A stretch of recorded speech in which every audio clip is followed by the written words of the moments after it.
Okay, sorry it took me a while to come back in. I'm talking to some of my colleagues. What I'd like to do is get a statement from you about the events that happened tonight on videotape. Okay, there's a camera right there. Okay, you don't have to look at it. You can look at me just like we're talking.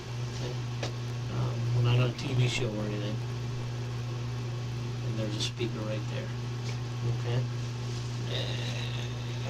just for the record.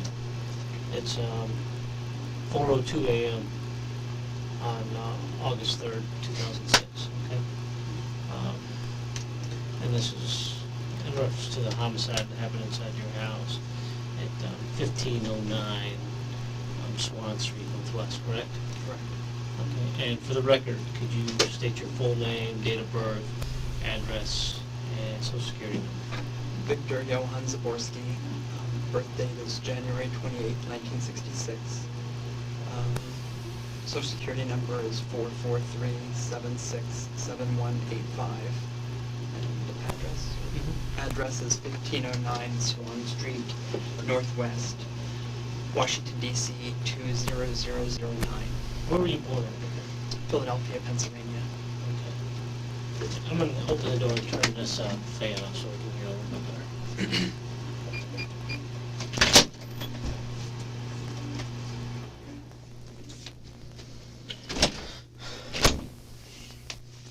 Okay, can you just go ahead and tell me what you remember about what happened tonight?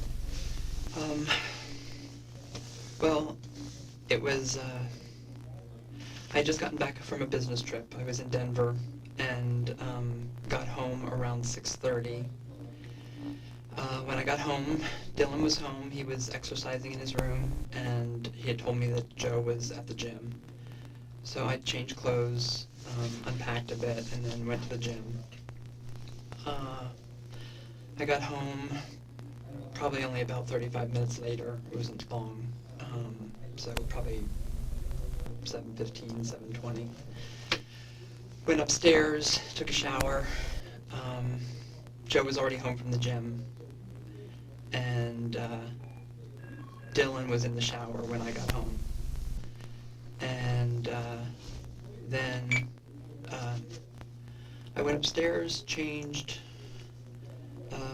We were having trouble with our shower in our master bedroom, so Joe was trying to rig a hose to see if he could make it leak again into the drain. And I went downstairs. Dylan had already started cooking dinner.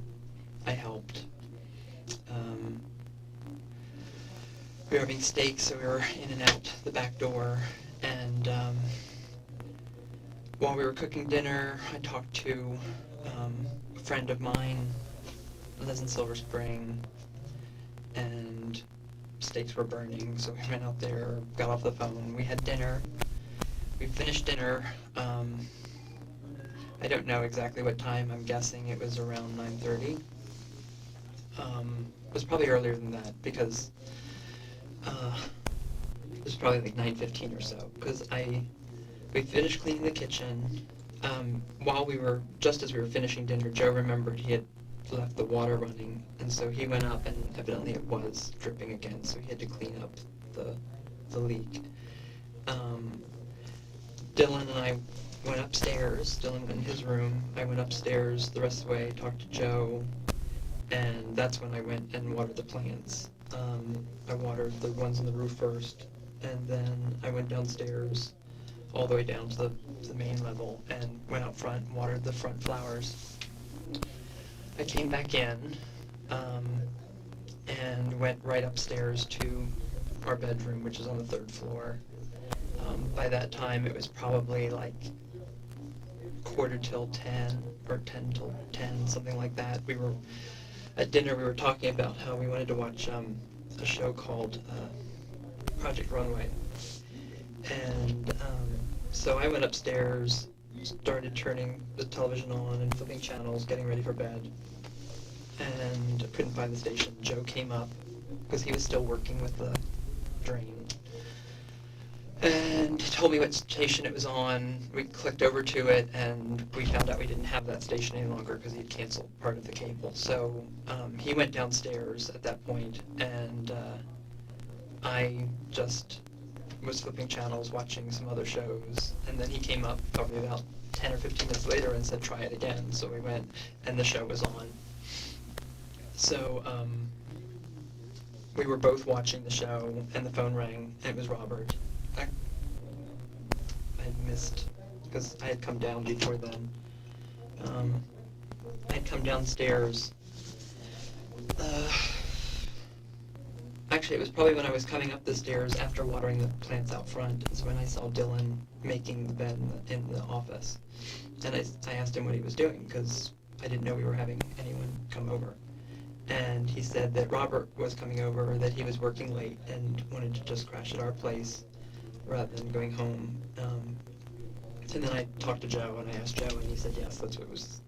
Robert was coming over, and that they were going to have breakfast in the morning. So at that point is when I finished going upstairs and started watching TV. So we're watching the Project Runway show, and the phone rings, and it's Robert, and he says that he's on his way. And he was talking to Joe. I'm just hearing this half of the conversation. And Joe told him to just ring the doorbell when he got there. So he hung up. The call was only like a minute. I mean, it was a very short call. And Joe and I were watching TV then for a few minutes, and then Joe went downstairs, and it turned out that he had come, and Dylan had let him in. And so I stayed upstairs. I was already undressed and ready for bed. Probably about 15 or 20 minutes later at the most, absolute most, Joe came back upstairs. I'm guessing it was probably like 10 till, something like that, because there's a lot of commercials in this program, and I think we watched 2 commercials. But it was the end of the show. I mean, it was sort of just the climax of the show, so I know he only saw the last few minutes. So then the show was over at 11. 11, we were still watching the same channel, and I got up and brushed my teeth, came back to bed, and Joe was switching channels, looking what was on, and he saw a show he wanted to see, and he was going to start watching it. We turned the lights out. When I went into the bathroom to brush my teeth, I took a Sudafed and Unisom, because I just got back from the trip, and I was having postnasal drip, and I've been having trouble sleeping anyway because of work, been a lot of pressure, and then taking a Sudafed, which sometimes keep me up, I thought I should take something. So I took that. Now it's probably only like 5 minutes after 11, or 7 minutes after 11. It's pretty early still, and I just rolled over and went to bed. The lights were out. Joe still had the TV on, and like about 2 minutes later, he turned the TV off and went to bed himself. And then I woke up to screams, and Joe and I both jumped up out of bed and ran to the door. And when we got to the door, Joe went out and flipped the light on, and we heard another kind of low scream while we were at our doorway. And we went running downstairs. Joe was right in front of me, and I looked in the room, and Robert was laying on the bed, kind of catty corner, and I started screaming. I mean, I was just hysterical.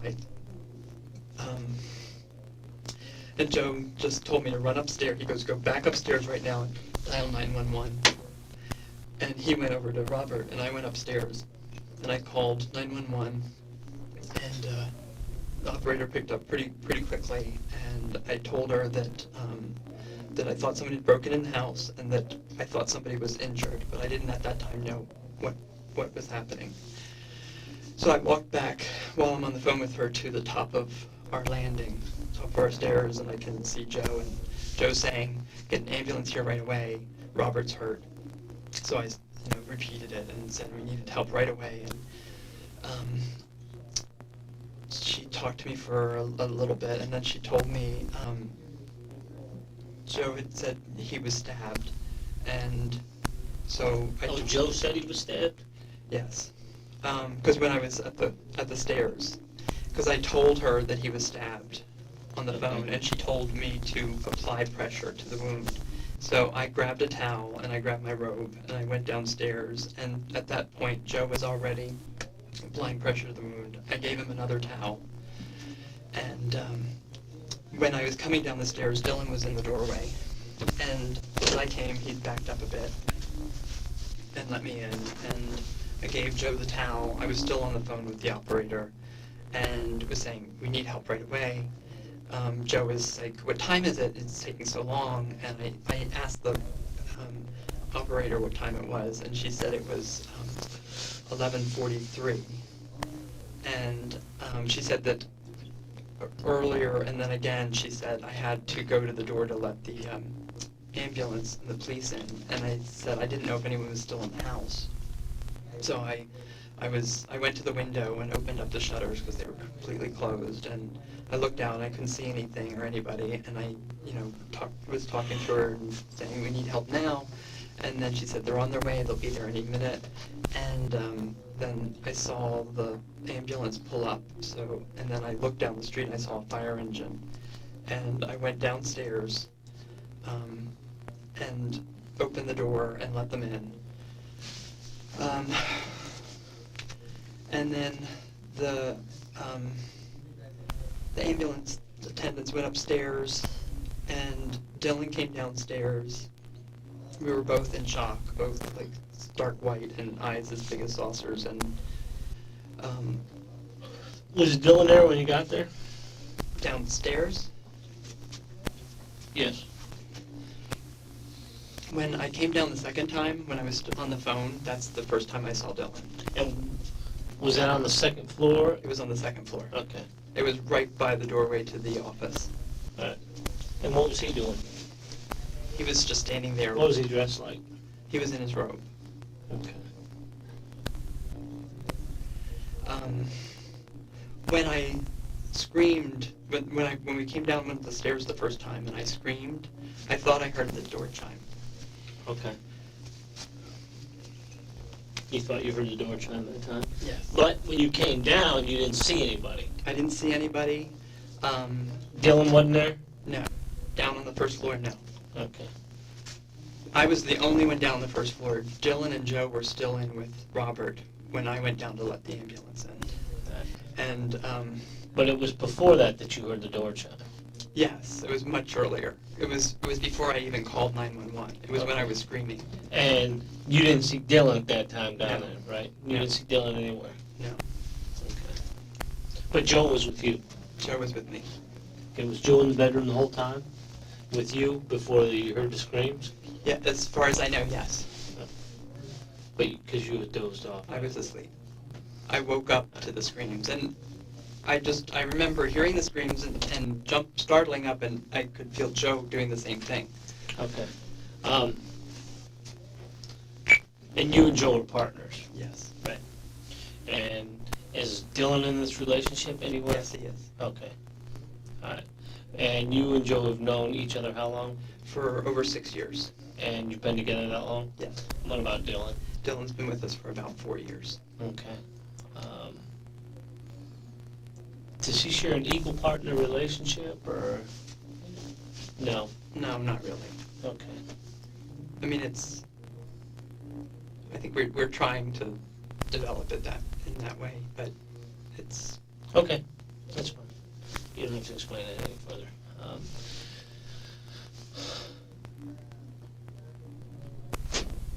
Any problems between y'all? No. What about between Dylan and Robert? To be honest with you, I mean, we're friends with Robert, but it's casual friends. I mean, I couldn't tell you 5 things about his life, really. I mean, we've had dinner with them. We see them probably 3 or 4 times a year. Who's them? Kathy and Robert. Okay. The most recent time we saw them was Kathy had hip surgery. It wasn't knee, it was hip surgery. And anyway, she had surgery. And so we all went out to visit her. We took her a gift basket with magazines and books, and Dylan even wanted to cook something. I mean, it's just, there's absolutely no. Okay.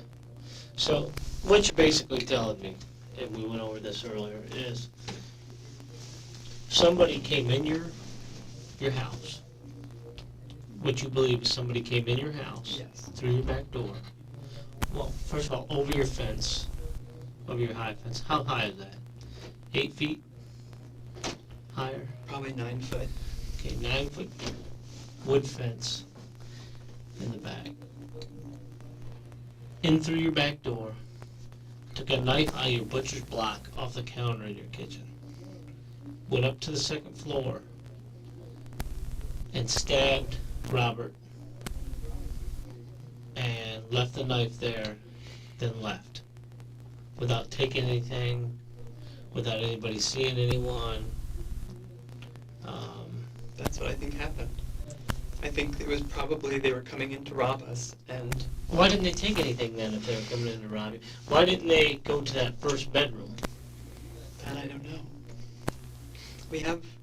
There's a ladder set up at the top of the stairs because of the leak we were having, and there's a table there that's not normally right by the landing, and there's a lamp.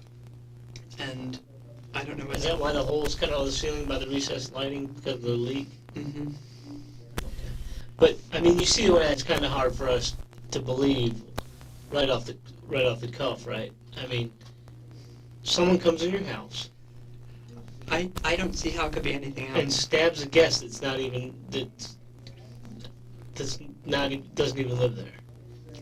And never has stayed there. I mean, and I didn't even know he was staying until... Right. I mean, the only thing I can think of is they could have stepped on our car to get over the fence. Mm-hmm. We have a wall, so it's not really 9 foot. They would land on the wall, so that's probably about a 5 foot drop. Let me ask you this: did Dylan kill Robert? No, How do you know that? I know Dylan. He's not a violent person. He's one of the nicest, sweetest people I've ever met. Well, even nice people have their breaking points. We haven't spoken to Robert. We haven't seen Robert. I mean, I just can't even imagine any kind of scenario that would create something like this. Did you kill him? No. You didn't kill him? No, I did not kill him. No reason to? No reason to kill him. What about, was it Paul? Joe. I'm sorry, what about Joseph? Absolutely not. He was with me. And Joe is best friend. Well, not best friends, but he's the closest of all of us to Robert. And he loves How was that? They went to college, to the same college together. They were in a fraternity together. Not really a fraternity. I went to Robert and Kathy's wedding right after Joe and I started dating. But my thing is, with all this happening, and the screams, and Dylan's bedroom being closest, you didn't see Dylan. No. The only thing I can I mean, think how of, was Dylan not there before y'all? if I were in Dylan's room by myself, I would have stayed put. Well, you're not Dylan. I'm not Dylan, but I was petrified. I was scared to death when I realized that the screams were in our house, and then when I saw what had happened. Do you think Robert could have done that to himself? I don't see how anyone can stab themselves. Well, No, I can't imagine that. but it would be easier for me to believe that Dylan or Robert did that to himself than somebody coming into your house and doing that to him, and you guys not seeing anybody or even hearing anybody. You know, you hear footsteps running away, because obviously if you're stabbing someone, they're beating feet to get out of your house. Mm-hmm. Okay, I'm not stopping to close the back door if I kill somebody, and other people are in the house. Okay, and I'm not going to climb back over a fence I can unlock. I don't know. I mean, I don't know whether they didn't know our backyard. They didn't know whether it had a... I mean, they knew your house well enough to take a knife out of your butcher block and go upstairs to the second floor and, stab someone that was on a sofa in the pull-out bed in the office. I mean, what kind of valuables do you have in that room that would be worth getting at? We have nothing. Nothing? We have a computer in that room. We keep files in there, but we don't have... And right out front, in the kitchen by the back door where the entry was made, there's a nice flat panel TV on the wall that's worth, what, $700-800? Probably. Then there's a computer on the floor in the living room, a laptop. I don't know what kind of computer you had in there, but An old IBM, but still. I mean, I don't know whether they were looking for jewelry. And is your they wallet thought, missing? Pardon me? Your wallet missing? No, but my wallet was upstairs on the 3rd floor with me. Okay. But there's cash in Dylan's room on the dresser. Probably, and his wallet would be there, and... Was he asleep? Do you know? Did he go to sleep, or did he sit and watch TV? No, as far as I know, he was asleep. When I came up the last time, when I went up to go to my bed after I'd watered the plants, his door was closed and his light was on. So that was the last I saw of him. I know now that he got the door when Robert came, and that they had a drink, and then I was told he went to bed. So I don't know whether he was reading or whether he was asleep. I do know that Dylan also uses a sleep aid, so I don't know whether he took it tonight or not.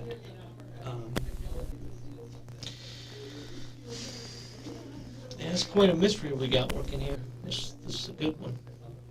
I mean,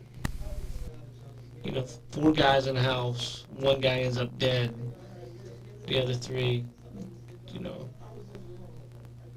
are saying I didn't do it, and the other persons didn't do it. But then we have no evidence of any type of forced entry or anything like that.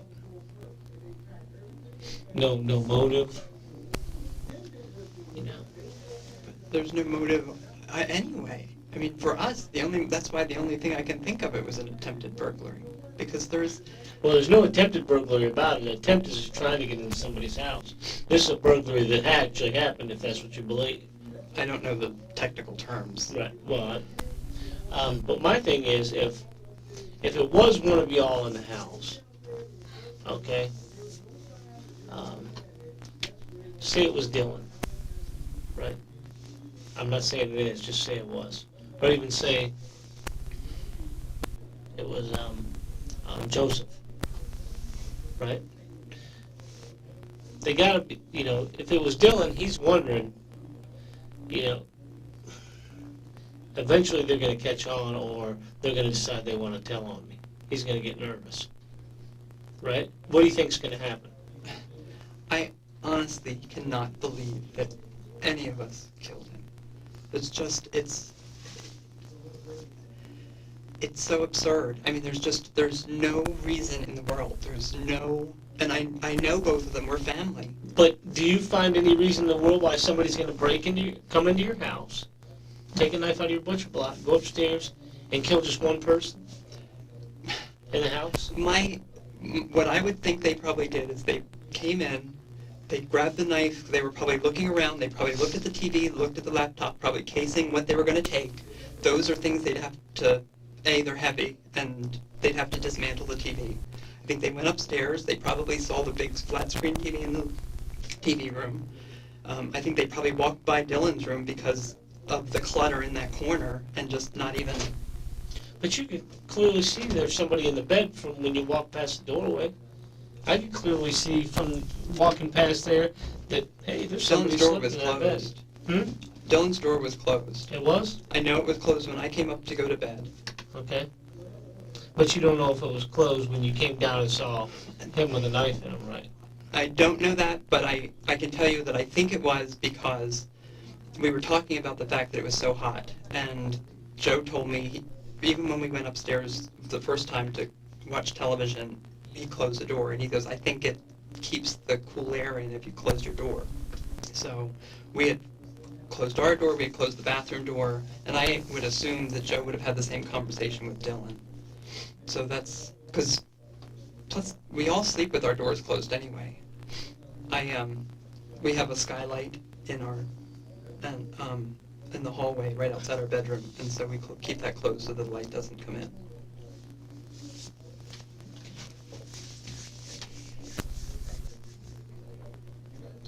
I can't believe that you're not going to be able to find something outside, either a dent on the hood or the plants being trodden. What makes you think that that the person even jumped on your car? I just don't know how they could have gotten over the fence. Me either. So that's the only way I can imagine somebody getting over the fence. What is it? What about the what is that, like a trash can thing in the corner of the driveway? There's Up on a a shed. shed. There's a shed that we keep some shovels and stuff like that in. And then the trash cans are to the other side of that. Okay. But the shed is, you could fit a trash can between the shed and the fence. So it would be it's not a practical way to get in the yard. Have you ever had any intruders in your home since you lived there? How long have you lived there? A year and a half. No intruders in your home? No.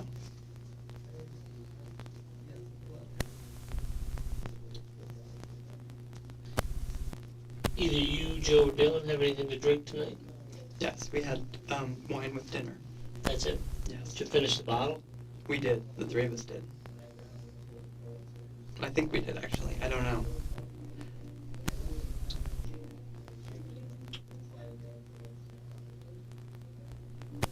Nobody was drunk or tipsy.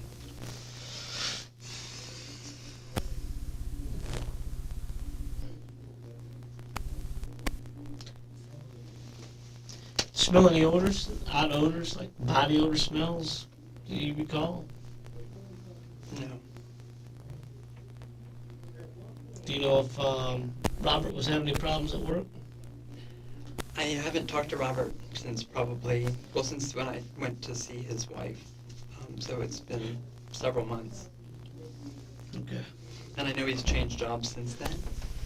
I think this is a really new job. I think it's weeks old.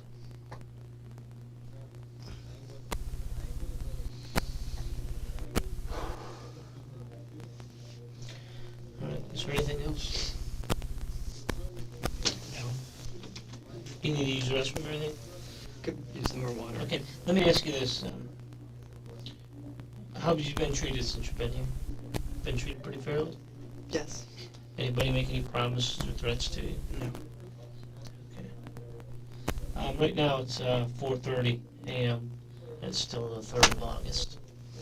You can go ahead and shut the videotape off after you go out and you can get some more water and use the restroom if you need to.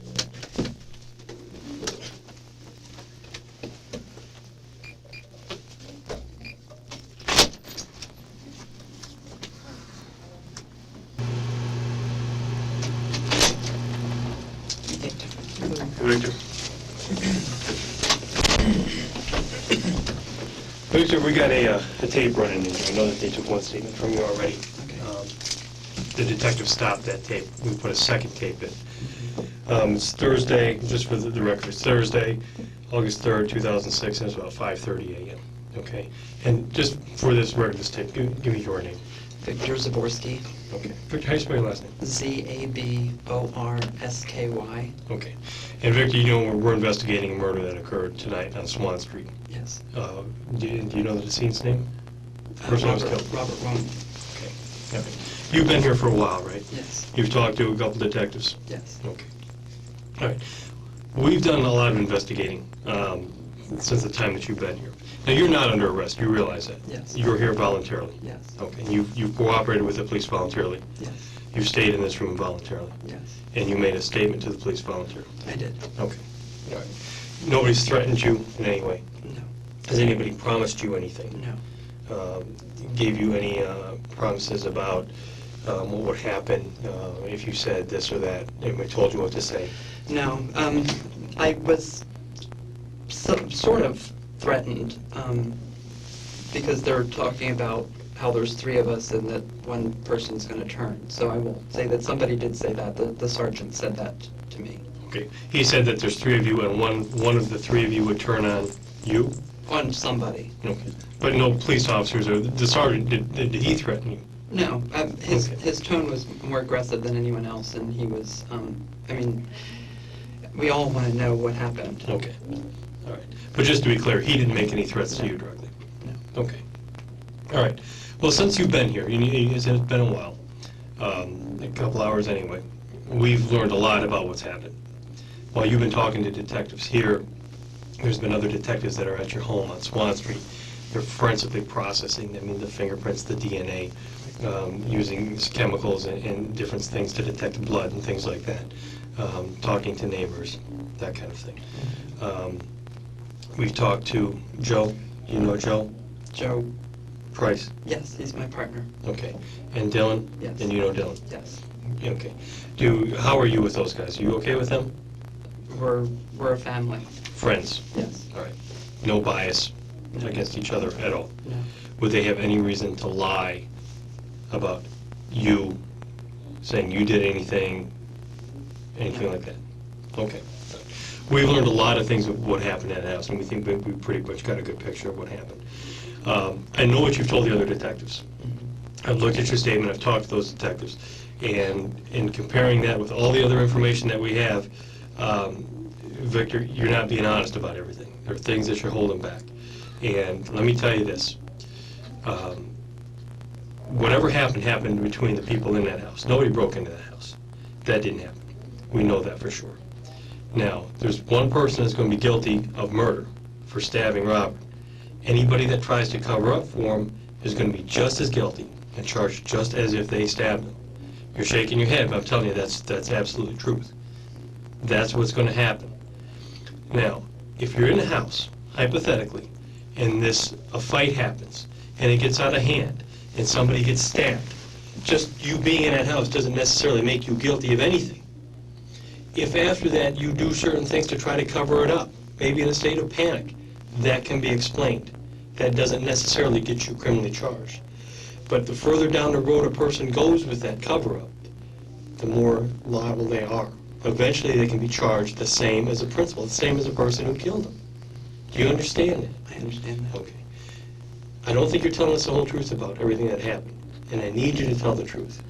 For your benefit, you need to tell the truth. I have told absolutely the truth, absolutely 100% the truth. From the beginning of my story to the end of my story, I have not said anything that I know to be factually incorrect. I am absolutely certain that everything, from the time I started the conversation to the very end. That's exactly the same thing Joe and Dylan have been saying all along, up until about a half hour ago. That what we're saying is the truth, what we're saying is the truth. That wasn't the case. That wasn't the case. We gave one of them, a polygraph, the lie detector test. Mhm. They failed it. Outright failed it. The truth comes out. I heard it. Because they're caught. I can't believe that there was any kind of fight, because I would have heard a fight. Victor, I think you do know what happened in there, and I think you need to come out with that. I, honest to God, have no idea. I really believe that there was an intruder in the house. Absolutely not. No intruder. I Absolutely not. Victor, we can prove there was no intruder. And I'm not going to give you all the information that we have, because that's part of the investigation. And for the integrity of the investigation, we certainly can't disclose everything we know to you. But I can tell you this, with absolute certainty, based on scientific physical evidence, nobody came in that door, nobody went out that door. There was no intruder. There's 3 people in that house besides the person that was killed. You, Joe, and Dylan. Mhm. 1 of you killed him. 2 of you try to cover it up. No. Now, we need to get it straight. All right? You need to get this out. I am telling you 100% truth. Exactly as I told what happened is the way it happened. I did not hear anything else. I had heard no struggle. I heard no fight. I have absolutely no reason to understand or believe why either Joe or Dylan would be angry at Robert. I have no... What about you? What Listen, about you being angry at Robert? What about you being involved in this? I know for a fact that Joe, Dylan, and I did not do this. How do There you is know that for no a way. fact? How do you know that for a fact? I know because Joe and I were together when we heard the screams. And the other reason, I know Dylan. I know what kind of person he is. What kind of person is Dylan? He is a good person. How so? He's a quiet person. He's a gentle person. He's a kind person. He's very talented. I think that's exactly the way they describe the Unabomber. So I don't think you can go by those kind of traits and say that he's a great person or a good person. Listen, I can't tell you a story that... every one of us are capable of things in the heat of passion that you wouldn't normally think that you would do. Those kinds of things happen every day. It just doesn't make sense with It Robert. never makes sense. It never makes sense, but it happens. That's why they call it the heat of passion. It's not rational. It's nothing that you think out. It happens. Things happen. Things happen inside that house that led to Robert's death. Don't let those things lead to you being charged with the murder. What do you do for a living? I'm in advertising How long have you been doing that? for 10 years. Good job? Yes. You make good money? Yes. That's an expensive house. Yes. You're a homeowner. Yes. You have family? Yes. Where? In Philadelphia, and I have family in Silver Spring, Maryland. All right. So you've got a whole lot to lose. Have you ever been locked up before? No. Have you ever gone through anything like this before? Never. This is not where you want to be. I know it's not. This is not what you want to do. You want to tell the A truth. friend of ours died tonight. A friend of yours was murdered tonight. He didn't die. He didn't just die. He was murdered. Somebody stabbed him with a knife from that kitchen. And you know who that someone was. I do not. know Yes, who you that do. was. I do not. Yes, you do. I do not. Yes, you do. You certainly do know. I do not. You do know. And the further down the road you go with this, the worse it's going to be. I am Now, telling listen, you the truth. Victor, I'm telling you, this is the time you want to get it out. I know. Don't keep going down this road. Do you know where Joe is right now? No. Do you know where Dylan is right now? No. Do you know what they've said? No. You do not want to go down the road you're going down. I know that I am telling you the exact truth. No. Everything that I know. You're telling us what you've agreed to say. You're telling us what was rehearsed. No. You're not telling us the truth. When would we have rehearsed this? In the house before the police got there. How long do you think he was dead? How long do you think Robert was dead? I have no idea. We do. We know how long he was dead. We know that. That's why we know you're not telling the truth. We are absolutely telling the truth. Now, you don't even know what they said. I don't know what they said, but I know what happened. For all you know, they may have said you did it. They may have said you were in the kitchen and you stabbed him. You don't know what they've said. I know that we would all tell the truth. Nuh-uh. Yes. You're not all telling the truth. All of you lied. All of you lied. Now, of the three of you, somebody's telling the truth. At this point, somebody's telling the truth.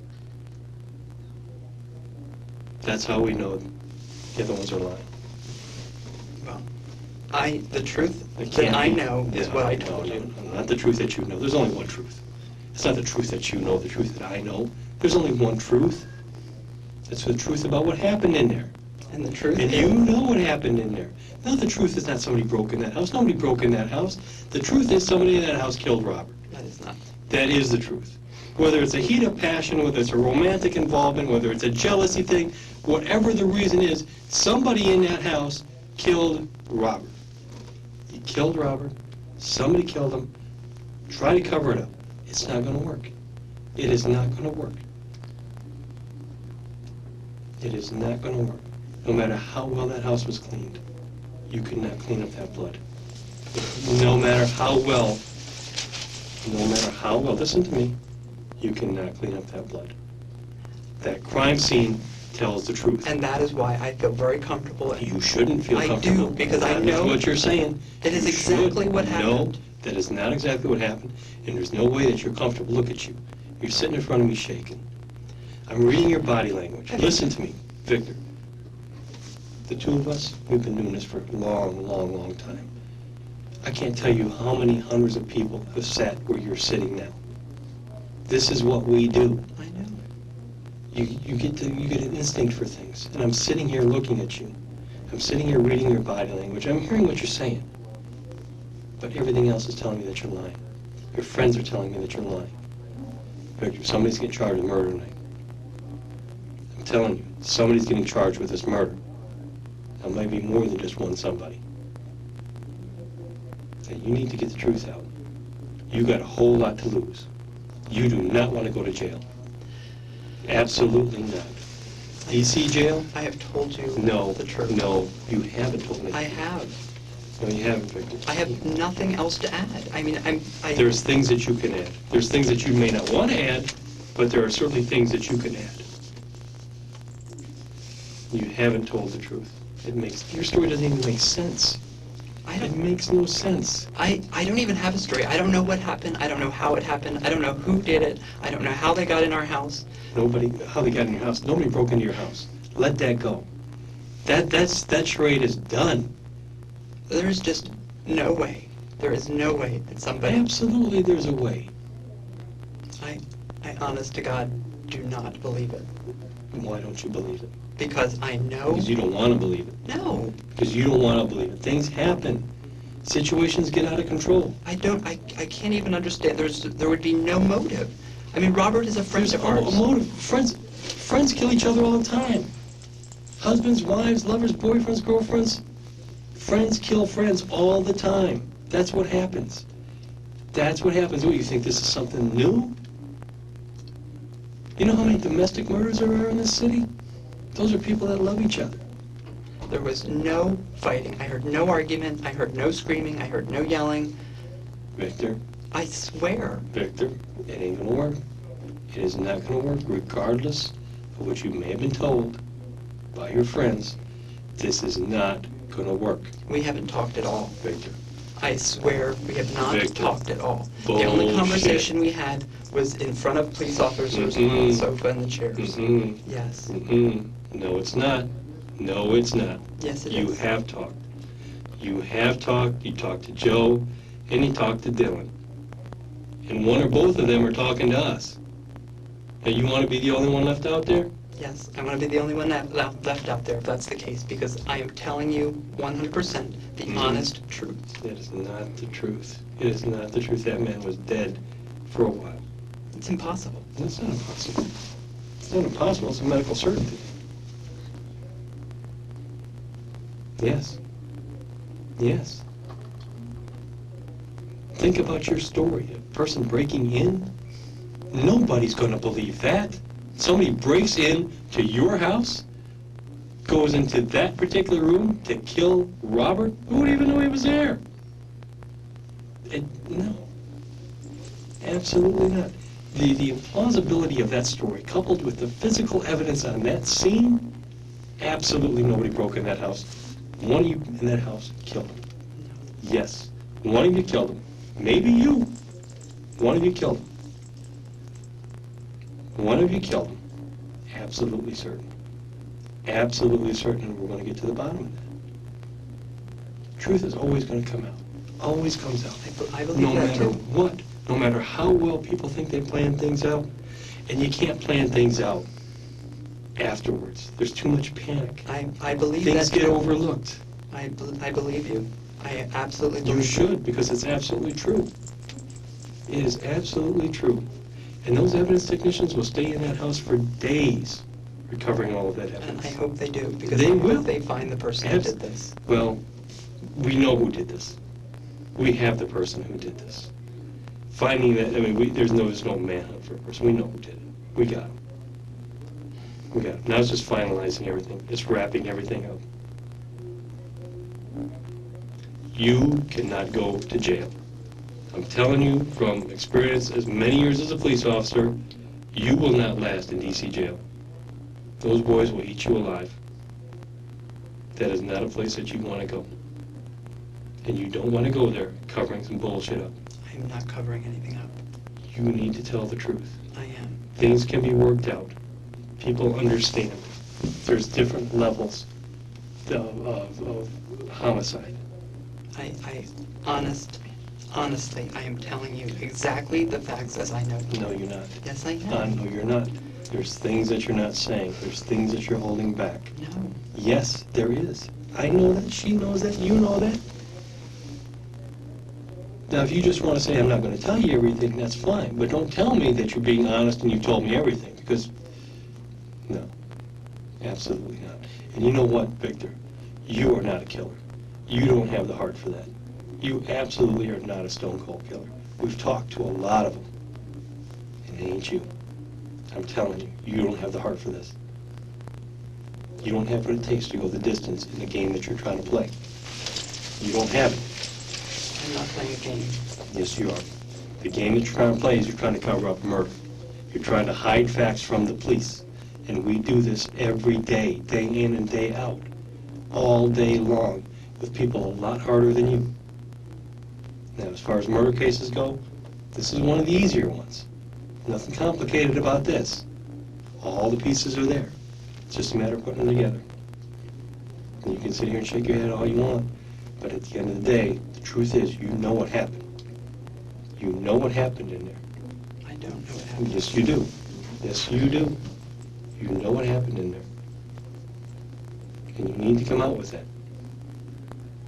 You need to tell the truth. I am That's telling the all truth. we want is the truth. All we want is the truth. I'm telling the truth, and I think I'm done. You think you're done what? I mean, I don't want to talk anymore. I mean, I've told you everything I know. I told you exactly what happened, that I saw, what I heard, when I heard it, and I have nothing more to add to that statement. I really, honestly, have no idea what happened. I don't know how somebody broke in and there's no evidence.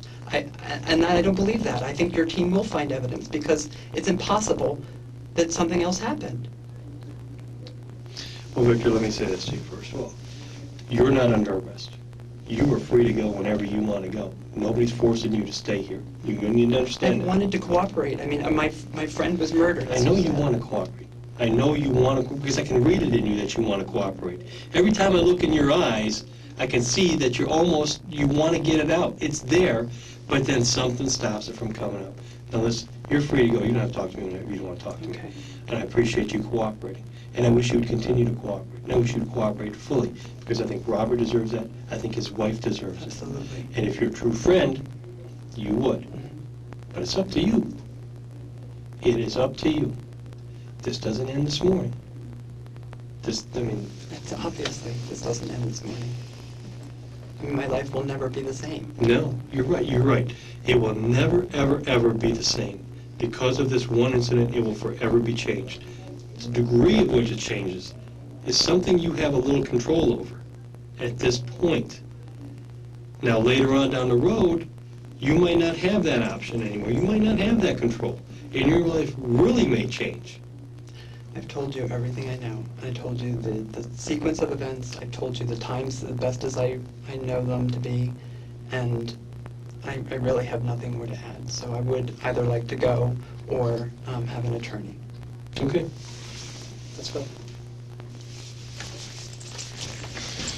You sit tight for just a minute, okay? Let me make sure that nobody's out here. Could you put the fan back on? Yeah, we'll put the fan on. Time right now is about 5:50 a.m.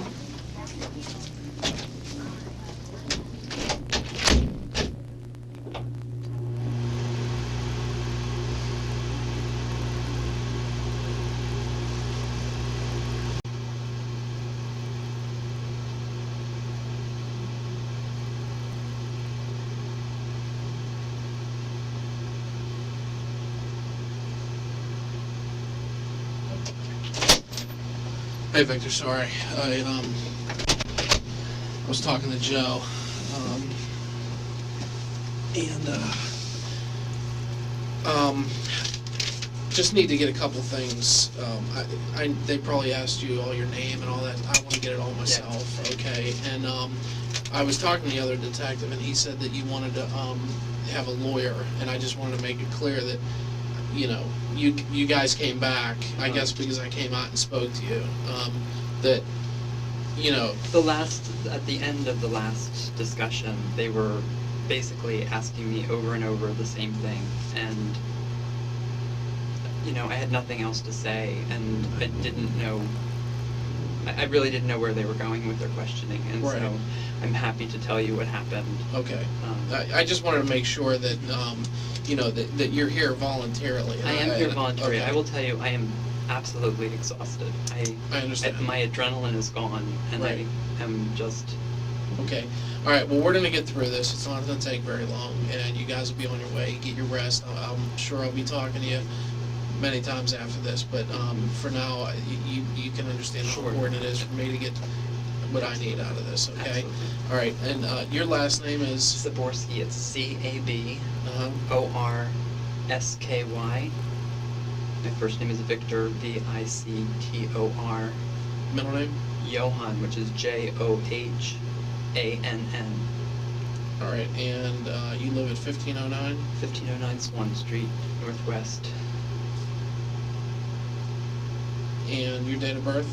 12866. And Social Security. 443 76 7185.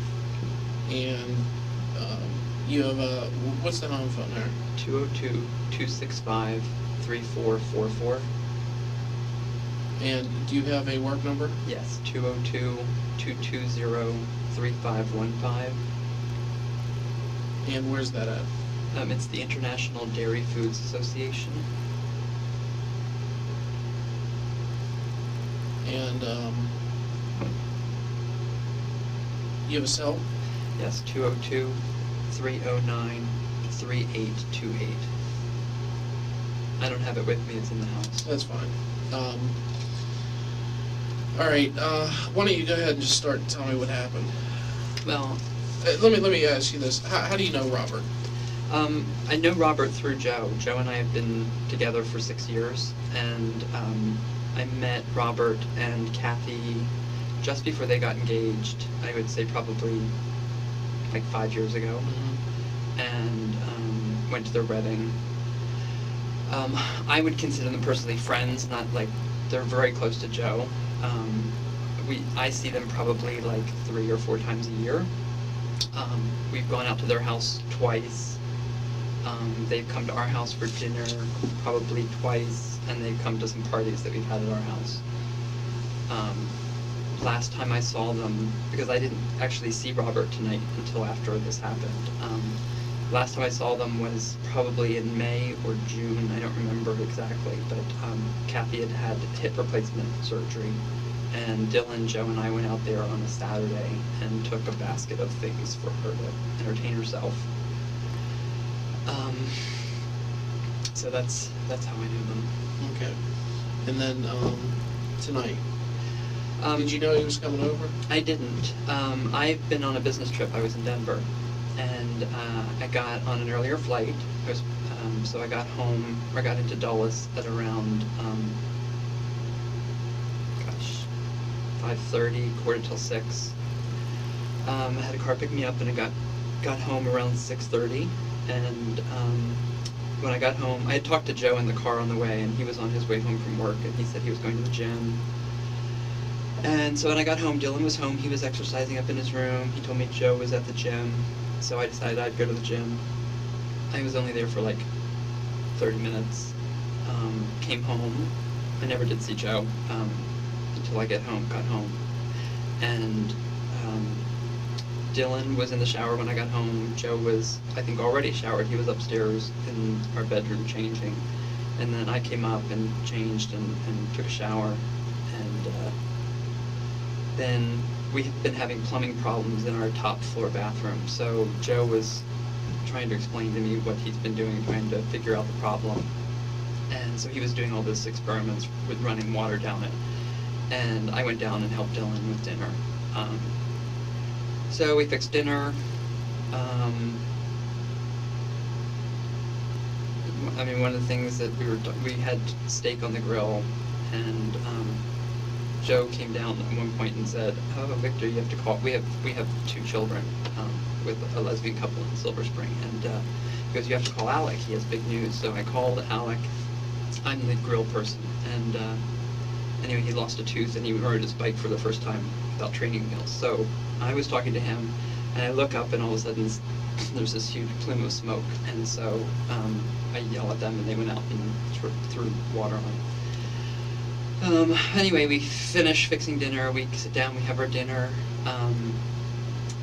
Just at the end of dinner, just as we're starting to clear the dishes, Joe remembers he had left the water on full in the shower, so he runs up. And then Dylan and I finished cleaning the kitchen. We cleaned the kitchen. I got a glass of water, and I went upstairs. And then I went to the roof and watered the plants on the roof. Joe was still messing with the shower. Dylan had come up the same time the stairs with me, and he'd gone into his room. And then I finished watering the flowers on the roof, so I came down and I was going to water the flowers out front, and I did. And at that point, I remember that Dylan's room, his door was closed. I saw the light under there, assuming he's reading. Joe was making a big deal of how we had to keep the doors closed because it was so hot in the house, and it would keep the air conditioning in the rooms. So I went out to water the plants, came back, went right upstairs, and Dylan was making the guest bed in the office. And I said, "What are you doing?" And he said, "Oh, Robert's coming over." He said that Robert had to work late and he didn't want to have to drive all the way back to Oakton. So he was going to spend the night and then have breakfast with Joe this morning. So I helped Dylan make the bed, and then I just went upstairs and turned on the TV. We had been talking at dinner. There was a show called Project Runway, and we were going to watch it, Joe and I. Dylan doesn't really watch television. So it was probably at that point like just before 10 o'clock, because that's what time that show comes on. And I was looking for it, couldn't find it. Joe came up and he said it was on Bravo. I clicked over to where Bravo is, and we didn't get it anymore, because I don't know when, but like a month ago or so he called and changed our cable, so we no longer had that set of channels. So he went downstairs, and I didn't know what he was doing. I was just flipping the channels, and evidently he called the cable or the dish satellite people and had them reinstate those channels. So he comes up like probably 10 after 10 or quarter after 10, something like that, and says, "Try it again." So I tried it, it's on, so we're watching TV, we're watching it together. The phone rings, and it was Robert saying he was on his way. And this came on at 10 o'clock? The show came on at 10. We missed, I don't know how much we missed. I mean, I wasn't watching the clock, but probably not much, so maybe 10 or 15 minutes. And at this point, you guys were watching it together? Joe and I are. And the phone rings. He says he's on his way. And Joe says, "Just ring the doorbell when you get here." So I continue watching it.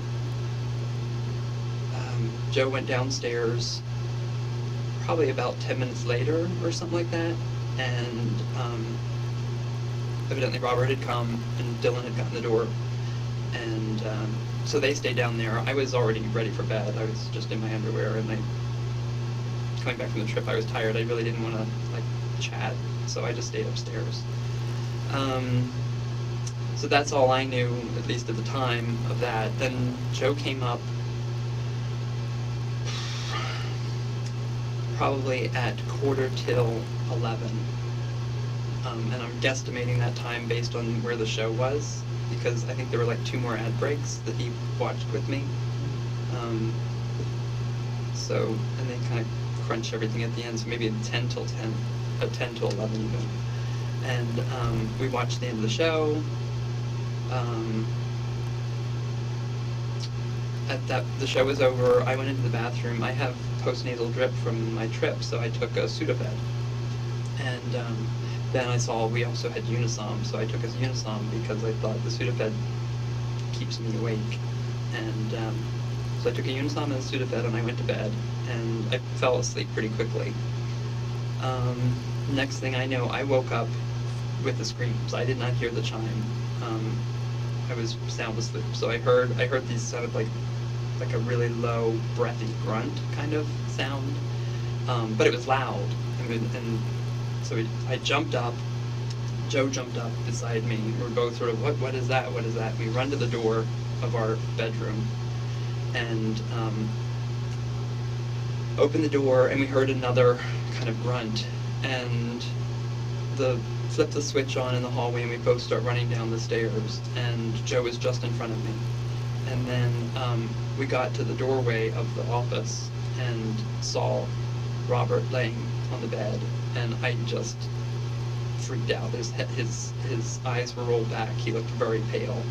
I saw his shirt was up a little bit, and I didn't see like a lot of blood, but I saw some blood, and then I just didn't look. I mean, I saw something, and I just turned away really quickly, and I started screaming, at the top of my lungs. And Joe just said, go upstairs and call 911. So I did that. I immediately went upstairs, dialed 911, talked to the operator. I told her that I thought somebody had broken into our house, and that somebody may have been hurt, because I didn't really know what had happened, and I wasn't necessarily thinking. And she just was asking me questions. And Now, where did you come up with that somebody broke in when you told the police that? Did you just assume that, or did Joe tell you, or Dylan tell you that somebody broke in? no, it was just an assumption. Okay. But it was just assumption. So I'm on the phone with her, and I sort of go to the top of the stairs where I can sort of see Joe, and Joe is telling me, get an ambulance here right away. So I tell her we need an ambulance right away. I said, she was telling me that I'd need to go downstairs to meet the ambulance and the police, and I said I don't know if someone's here. So I did. At that point, I walked down the stairs to where Joe was, and Dylan was in the doorway. He was wearing a bathrobe. Joe was over Robert, and he was applying pressure to the wound already. The 911 operator had told me to take a towel and apply pressure to the wound. So I had gone into the bathroom and grabbed a towel and my robe when I came downstairs. Gave the towel to Joe, and I was still on the phone with the operator. And Joe was like, "Where is the ambulance? We need it." I don't know how much time elapsed. It seemed like a long time, but so I went to the window and looked out the window and didn't see anything. And I'm talking to the operator still. Where's the? And Joe had asked what time it was. So I asked the operator, and she said it was 11:43. And then I looked out the window again, and I saw the ambulance pull up, and down the street I saw the fire engine. And so I went downstairs, all the way down to the first floor, and I was the first one down there, and opened the door, and I basically was just sort of running down the steps so that I could run out the door if there was somebody there, because I didn't know what to expect. And then the ambulance people came in. They went right upstairs. I stayed downstairs. What did you tell them? I don't remember. I told them that he was in the front bedroom, but I don't know if I told them. Did you tell them that he was stabbed? I don't remember. I probably did, because I definitely, at that time, I'd been in the room and seen him. So I probably did say he was stabbed. Did you see the knife? I'm confused now, because I think I saw the knife the first time I came down the steps, but I really looked so quickly and was hysterical that I don't know whether I did or not. I thought I saw a black handle, and I thought I saw it. See, when I was telling one of the other detectives, I remember I thought I saw one hand on his stomach, and then I remember his one hand was like weird, because it was like standing up and sort of twisted. And so I thought I saw the handle of the knife resting against him, But when I first told the police officers, or told the detectives here, I told them that he was holding his stomach. So I don't really know.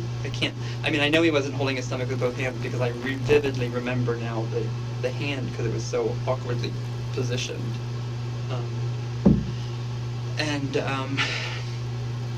So I told them that he was upstairs. I stayed downstairs because the police were coming at that point. And the police came in. And then Dylan came down halfway down the stairs and he said, is the back door open? And I said, I don't know, because I was just in the living room. And so I walked over to the dining room and I could see that it was unlocked because it was a vertical. But I didn't see that it was open or ajar. I just saw that it was unlocked. I later heard one of the policemen say that it was ajar, but I didn't go any further than like midway of the break front we have of the buffet. I didn't go any further into the house. And then I came back and the officers asked us to sit on the sofa, sit down, and I sat in the chair. Did Dylan or Joe say what happened? I know that Joe said he was stabbed. Because I remember him saying, when I was on the phone with the operator, I'm pretty sure I told her he was stabbed. I don't remember. So, if you told the operator that he was stabbed, you knew he was stabbed the first time he went down? Yes. When I first saw him, I looked at his face and I saw his eyes rolled back and I thought maybe he had a seizure or something. But then I remember looking down his body and I saw some blood. So I definitely knew he was wounded. And that's when I think I saw the knife. But I'm cloudy on that now.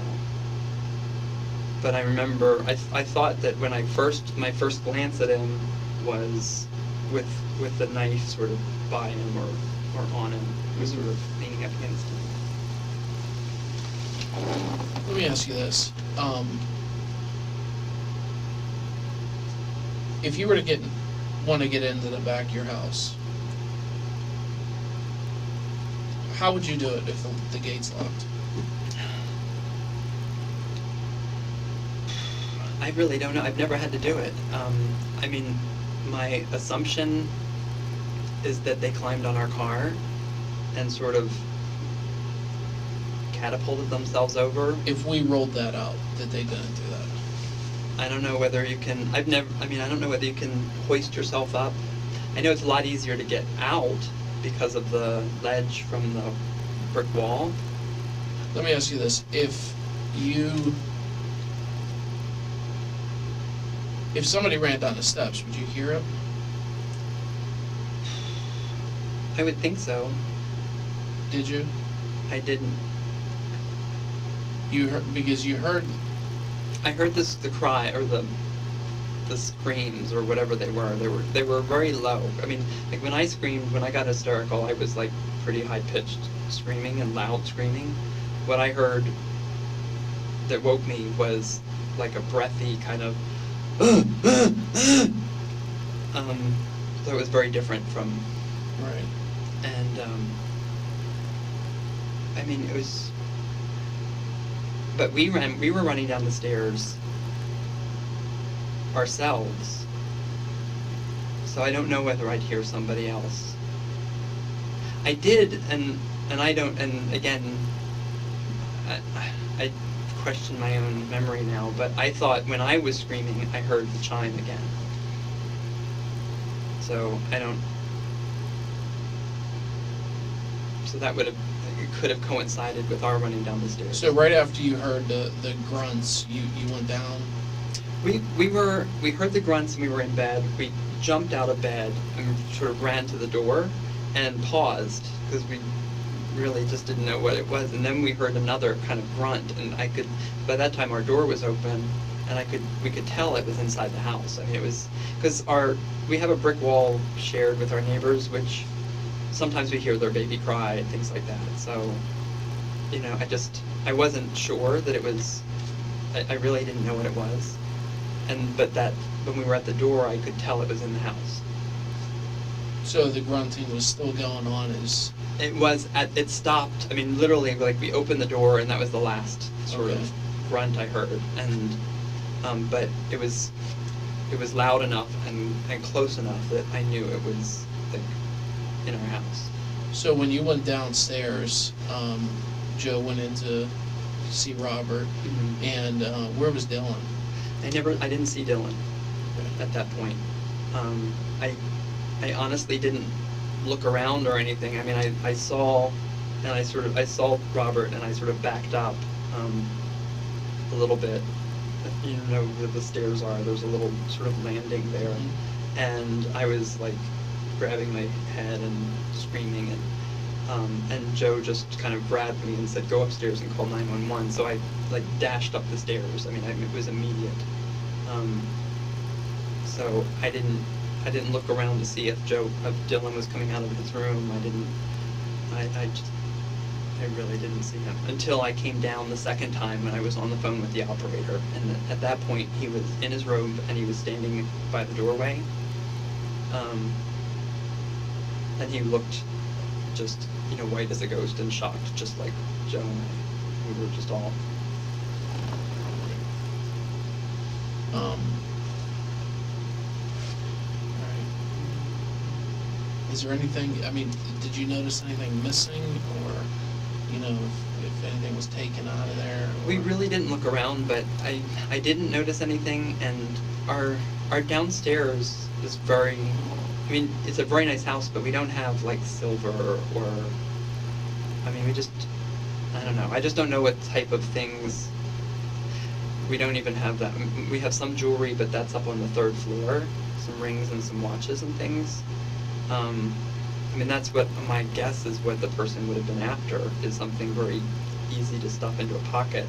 My laptop, when I got home from my trip, I put it behind the sofa, and I think it's still there.